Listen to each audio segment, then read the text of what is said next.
Hello दोस्तों, संकल्प coaching centre में आप लोगों का स्वागत है। आज हम लोग वास्तविक संख्या के कुछ क्वेश्चन को सिद्ध करेंगे। जैसे में हम लोग सिद्ध करने वाले हैं कि √5 एक कैसी संख्या है। ठीक है, तो हम लोग को सिद्ध करना है कि √5 एक अपरिमेय संख्या है। ठीक है, हम लोग सिद्ध करेंगे √5 एक अपरिमेय संख्या है। चलिए थोड़ा सा समझ लेते हैं कि √5 को कैसे सिद्ध किया जाएगा। तो सुनिए, देखिए, जब भी क्वेश्चन में आएगा, जो भी क्वेश्चन को सिद्ध करने के लिए, जैसे अपरिमेय संख्या को, जो भी अपरिमेय संख्या को बोलेगा सिद्ध करने के लिए, हम लोग क्या करेंगे, उसको उल्टा मान लेंगे। ठीक है, अपरिमेय बोलेगा तो हम लोग परिमेय मानेंगे। ठीक है, तो मान लेंगे अब कि √5 एक परिमेय संख्या है। ठीक है, तो अब बताइए, परिमेय संख्या है तो कंडीशन क्या है।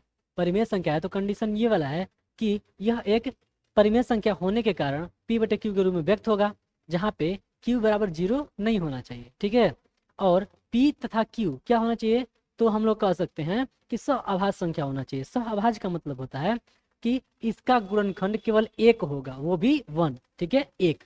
ठीक है, एक ही होगा और 1 होगा। ठीक है, अगर इसके अलावा कोई और गुणनखंड आ गया तो हम लोग बोलेंगे यह एक परिमेय संख्या नहीं है। ठीक है, तो चलिए बिना देर किए हुए थोड़ा सा देखते हैं। तो सुनिए, हम लोग मान लेते हैं कि यह कैसी संख्या हो। तो मान लेते हैं कि माना कि क्या सिद्ध करना है हम लोगों को, √5 एक परिमेय संख्या है। ठीक है, परिमेय संख्या है। अब बताइए, परिमेय संख्या है तो किसके बराबर होगा, तो √5 किसके बराबर होगा, इसलिए √5 किसके बराबर होगा, P/Q के, जहां P और Q क्या है, Q बराबर 0 तो नहीं होना चाहिए, पहला कंडीशन, तथा P एवं Q एक सहअभाज्य संख्या है। कैसी संख्या, सहअभाज्य संख्या है। ठीक है, कैसी संख्या है, सहअभाज्य संख्या। सहअभाज्य का मतलब इसका गुणनखंड केवल एक होगा, वो भी 1। ठीक है, अब देखिए सहअभाज्य संख्या हो गई तो हम लोग क्या करते हैं कि P/Q बराबर, यानी √5 बराबर P/Q। अब दोनों तरफ हम लोग वर्क कर लेते हैं। दोनों तरफ वर्क करने पर, वर्ग करने पर, ठीक है, तो वर्क करेंगे तो क्या हो जाएगा, वर्क करेंगे तो हो जाएगा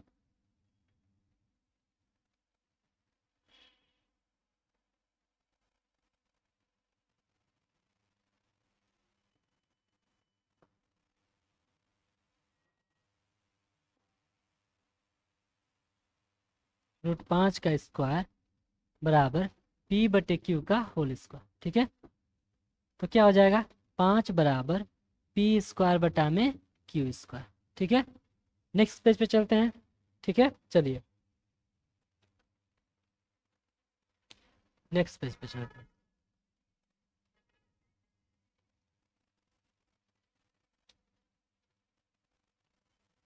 चलिए नेक्स्ट पेज पे चलते हैं।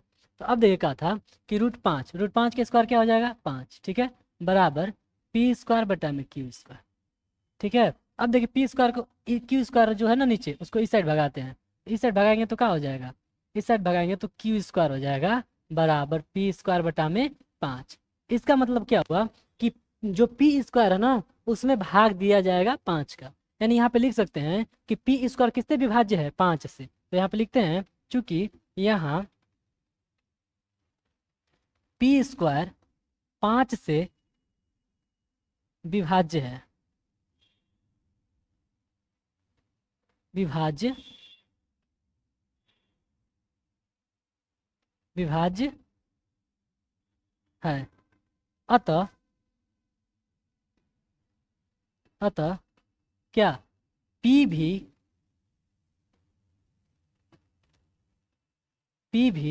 किससे विभाज्य होगा, 5 से विभाज्य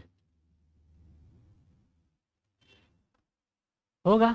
किससे, तो परिमेय से। हम लोग परिमेय पढ़े हैं कि अगर कोई संख्या A² अगर 5 से विभाज्य है तो वो A भी 5 से विभाज्य होगा, परिमेय संख्या से, परिमेय से। ठीक है, अब देखिए ऐसे ही 5 से विभाज्य होगा। अब हम लोग मान लेते हैं कि p बराबर इतना, p बराबर कुछ भी मान लेते हैं 5 के। देखिए अब जितना यहाँ पे आएगा जिससे विभाजित होगा उतना ही में कोई चर संख्या लगा के मान देंगे। ठीक है, तो मान लेते हैं p बराबर मान ले 5 के।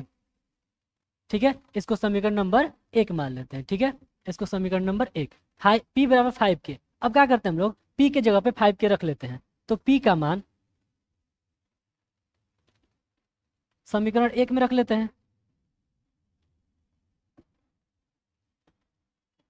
रखने पर ठीक है, ठीक है। अब क्या हो जाएगा, तो क्यू स्क्वायर बराबर पी के जगह कितना हो जाएगा 5 के स्क्वायर का होल स्क्वायर बटा में 5। अब क्या हो जाएगा, क्यू स्क्वायर बराबर 25 के स्क्वायर बटा में 5, 5 से कब बार में 5 बार में। ठीक है, नेक्स्ट पेज पे चलते हैं। ठीक है, तो देखिए क्या था, क्यू स्क्वायर बराबर आया था 5 के स्क्वायर बटा में, सॉरी कुछ भी नहीं, नहीं कुछ भी नहीं था। ठीक है, अब हम लोग क्या करते हैं, 5 को इस साइड भगाते हैं, तो क्यू स्क्वायर बटा में 5 बराबर के स्क्वायर। फिर वही बात, अब बताइए क्यू स्क्वायर बटा में 5 हो गया, मतलब क्यू स्क्वायर किससे विभाज्य है, 5 से। चूंकि लिख देते हैं, हाँ चूंकि क्यू स्क्वायर 5 से विभाज्य है, विभाज्य है, अतः क्या होगा, अतः क्यू भी 5 से क्या होगा, 5 से विभाज्य होगा। ठीक है, विभाज्य होगा किससे, तो प्रमेय के द्वारा। ठीक है, कि उसका 5 क्यू भी 5 से विभाजित होगा। अब बताइए हम लोग क्या माने हैं कि पी और क्यू सहअभाज्य संख्या है। सहअभाज्य का मतलब होता है कि केवल एक गुणनखंड होगा, वो भी एक होगा। ठीक है, पी और क्यू का गुणनखंड कितना था, एक था। अब वो भी कितना होना चाहिए, केवल एक होना चाहिए। ठीक है, कितना होना चाहिए, एक होना चाहिए, और वो भी 1 होना चाहिए। लेकिन यहाँ पे हम लोग देख रहे हैं कि यहाँ पे 5 क्यू क्यू 5 से विभाज्य है, मतलब इसका गुणनखंड एक तो 5 होगा। जैसे हम लोग बोल दें कि 10 1 से विभाज्य है, लेकिन हम लोग देख रहे हैं 10 का गुणनखंड कितना आया, 2 से भी कट जाएगा, यानी 10 बटे में 2 आ गया, यानी 10 किससे विभाज्य है, 2 से विभाज्य है। तो हम लोग क्या बोलेंगे कि अगर 10 2 से विभाज्य है, मतलब कि इसका एक के अलावा कोई और गुणनखंड है। ठीक है, यहाँ पे मतलब Q 5 से विभाज्य है, मतलब एक के अलावा ये संख्या 5 से भी कट सकती है। तो हम लोग क्या मान लिए, सहअभाज्य माने, तो हमारा मानना गलत हुआ कि नहीं। जब हमारा मानना गलत हुआ तो क्या करेंगे कि हमारा मानना गलत है, इससे विरोधाभास उत्पन्न होता है कि हम लोग जो माने हैं वो गलत है। इसलिए √5 एक अपरिमेय संख्या ही होगा, इतना ही लिखेंगे। ठीक है, तो यहाँ पे देख लिए कि कितना हुआ, क्यू भी 5 से विभाज्य हो गया। तो क्या करेंगे, चूंकि चूंकि पी तथा क्यू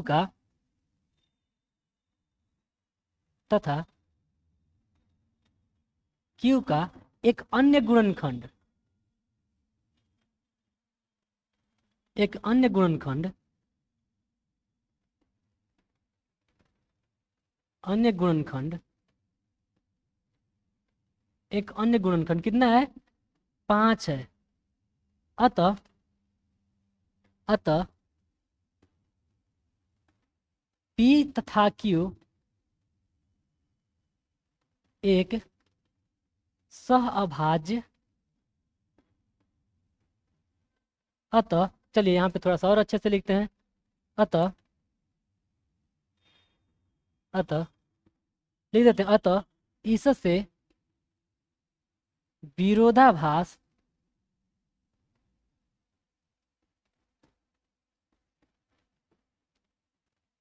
विरोधाभास उत्पन्न होता है। ठीक है, यानी हम लोग जो माने वो गलत प्रतीत हो रहा है। ठीक है, इससे विरोधाभास उत्पन्न होता है कि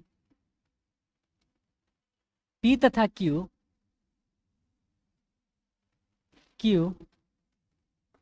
सहअभाज्य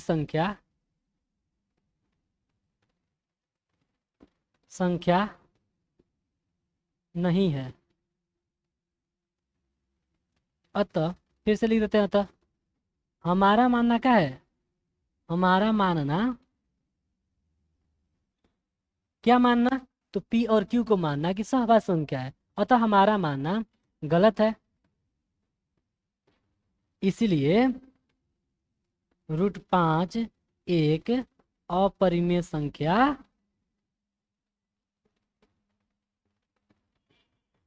संख्या ही होगा। ठीक है, यहाँ पे लिख देंगे प्रूव।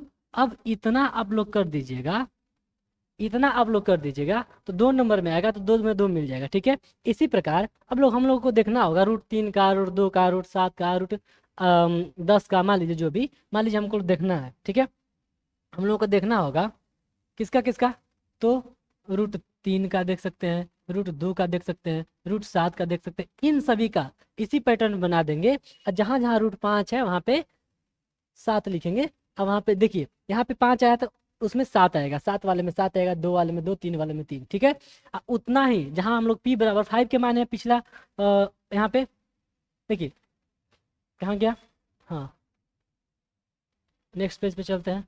देखिए यहाँ पे हम लोग क्या मानेंगे, p = 5 के, यहाँ माने ना p = 5 के, तो यहाँ पे अगर 2 आएगा, यहाँ पे रूट 5 को सिद्ध करना होगा तो बटा में 2 आएगा, जो आता है बटा में उसी को मानते हैं। ठीक है, तो वहाँ पे 2 के मान लेंगे, चाहे 2a मान लेंगे, चाहे 2SYZ कुछ भी मान लीजिएगा, आ जाएगा वहाँ पे। ठीक है, तो ऐसे ही हम लोगों के साथ जुड़े रहिए और हम लोगों के साथ बने रहिए। ठीक है, धन्यवाद।